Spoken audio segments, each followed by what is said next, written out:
வணக்கம். படித்ததில் பிடித்தது. திருமூலர் திருமந்திரத்தில் என்ன சொல்லியிருக்காருன்னு பார்க்கலாமாங்க?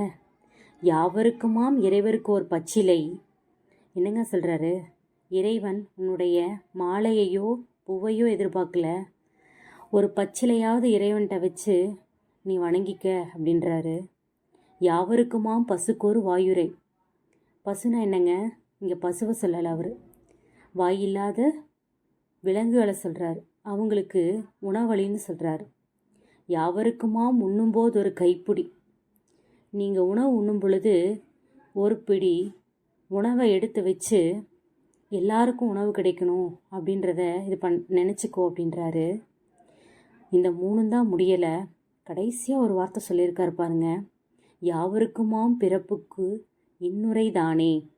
அப்படின்னு என்னங்க?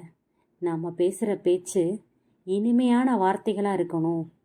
அதன் மூலயமா மற்றவர்களுடைய வாழ்க்கையை ஒளிரக்கூடியதாக இருக்கணும் அப்படின்றத எவ்வளவு அழகாக திருமூலர் நமக்கு சொல்லியிருக்காரு பார்த்தீங்களா?